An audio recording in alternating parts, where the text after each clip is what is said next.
دوستو، حضرت علی رضی اللہ تعالی عنہ مسجد کوفہ میں تھے کہ ایک آدمی آپ کے پاس آیا اور اس نے سورج کی طرف اشارہ کر کے پوچھا کہ ہماری زمین اور سورج کے گرد کتنا فاصلہ ہے؟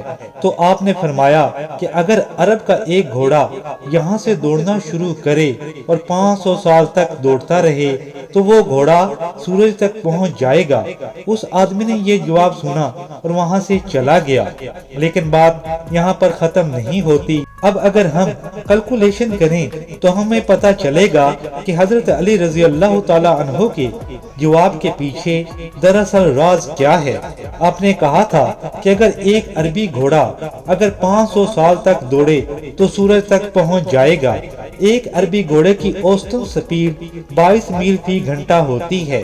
اگر یہ گھوڑا 24 گھنٹوں تک دوڑتا رہے تو یہ گھوڑا 520 میل کا سفر طے کرے گا، اور اگر اسلامی ایک مہینے کے حساب سے 29.5 دن کے حساب سے ضرب دیں تو گھوڑا 1550 میل تک تقریباً سفر طے کرے گا۔ اب اسی حساب سے گھوڑا ایک سال میں 1,86,000 میل کا سفر طے کرے گا، اور اگر گھوڑا 500 سال تک دوڑتا رہے تو وہ 9 کروڑ 34 لاکھ میل کا سفر طے کرے گا۔ اب اگر ہم سورج اور زمین کا فاصلہ دیکھیں تو سائنس کہتی ہے کہ سورج اور زمین کا فاصلہ کبھی بھی ایک جیسا نہیں رہتا۔ زمین کبھی سورج سے قریب ہوتی ہے اور کبھی دور۔ جب زمین سورج کے قریب ہوتی ہے تو زمین اور سورج کا فاصلہ 9 کروڑ 10 لاکھ میل کا ہوتا ہے، اور جب زمین سورج سے دور ہوتی ہے تو ان کے درمیان کا فاصلہ بڑھ کر 9 کروڑ 48 لاکھ میل کا ہو جاتا ہے۔ اب اگر ہم زمین اور سورج کا اوسط فاصلہ لیں تو یہ وہی بنتا ہے جو 1400 سال پہلے حضرت علی نے بیان فرمایا تھا۔ دوستو، ایک دفعہ عرب کے مسلمانوں میں یہ تکرار ہو رہی تھی کہ عربی زبان میں سب سے زیادہ استعمال ہونے والا لفظ الف ہے۔ اتنے میں حضرت علی رضی اللہ تعالی عنہ اٹھ کھڑے ہوئے اور آپ صلی اللہ علیہ وسلم کی شان میں ایک خطبہ پڑھا۔ اس خطبے میں الف کا ایک لفظ بھی استعمال نہیں ہوا۔ خطبہ اتنا لمبا تھا کہ آپ سوچ بھی نہیں سکتے۔ یہ ایک بے مثال ذہانت کا ثبوت تھا۔ اسی طرح ایک اور بھی خطبہ حضرت علی رضی اللہ تعالی عنہ سے منسوب ہے جس میں انہوں نے ایک بھی نقطے والا لفظ استعمال نہیں کیا۔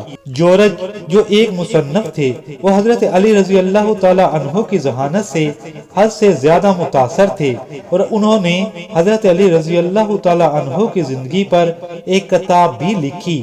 حضرت علی رضی اللہ تعالی عنہ نے فرمایا کہ اللہ کے سوا کوئی بھی چھپے ہوئے رنگ یا نازک اجزاء کو نہیں دیکھ سکتا، یعنی حضرت علی نے بتایا کہ بہت سے چھپے ہوئے ایسے رنگ بھی ہیں اور جاندار بھی ہیں جو ہمارے ارد گرد موجود تو ہیں پر ہم دیکھ نہیں سکتے۔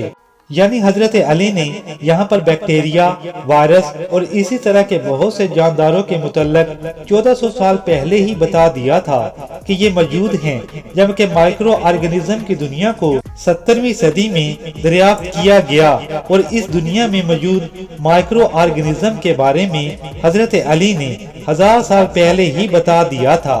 حضرت علی نے فرمایا کہ اللہ کے سوا ہر سننے والا ہلکی آوازوں سے بہرا ہے، اور بلند آوازیں اسے بہرا بنا دیتی ہیں، اور دور کی آوازیں بھی اس سے دور ہو جاتی ہیں۔ یہاں پر حضرت علی نے 3 اقسام کی آوازوں کی بات کی ہے۔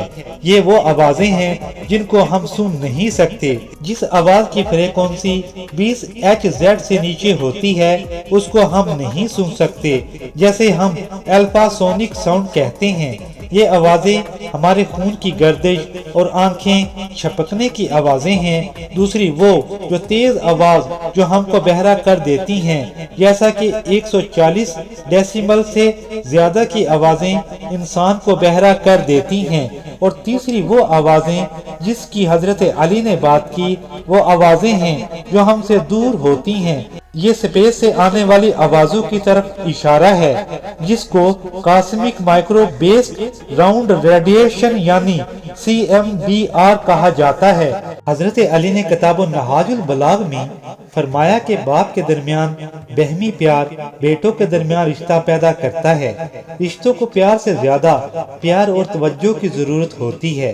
یہاں حضرت علی کے کہنے کا مطلب یہی ہے کہ اگر دو افراد مرد یا عورت ایک دوسرے کو پسند کرتے ہیں اور وہ سچے اور مخلص دوست ہیں تو ان کے بچے اسی رویے کے مالک ہوں گے، یعنی ان میں بھی آپس میں پیار ہوگا۔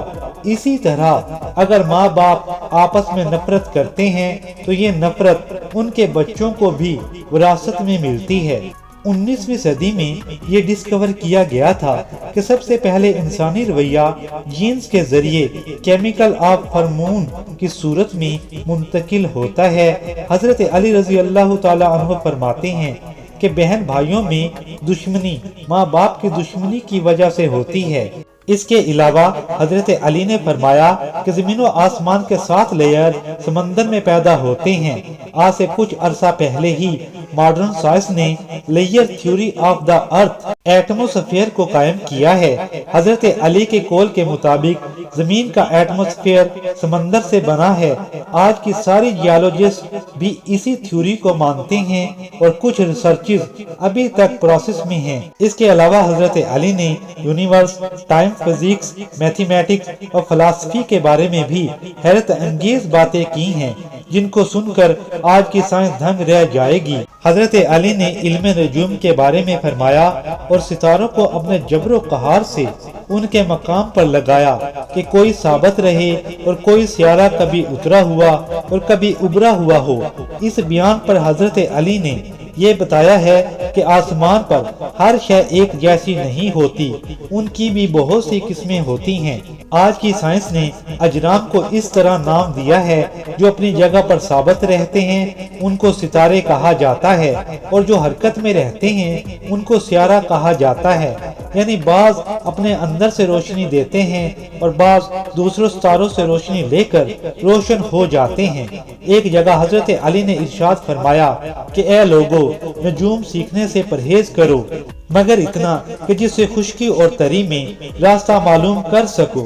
حضرت علی ان جملوں میں یہ بتانا چاہتے ہیں کہ صحراؤں اور دریاؤں میں ستاروں سے راستہ ڈھونڈا جا سکتا ہے۔ جو علم نجوم کو جانتے ہیں وہ بہت سے ایسے ستاروں کو پہچانتے ہیں جن کے ذریعے مشرق مغرب، شمال و جنوب کی درست نشاندہی ہو سکتی ہے۔ مثال کے طور پر ستارہ جدی سے شمال کی طرف کا صحیح اندازہ لگایا جا سکتا ہے۔ اسی طرح قطبی ستارہ اور شمالی ستارہ ہے جس سے سمتیں معلوم کی جا سکتی ہیں۔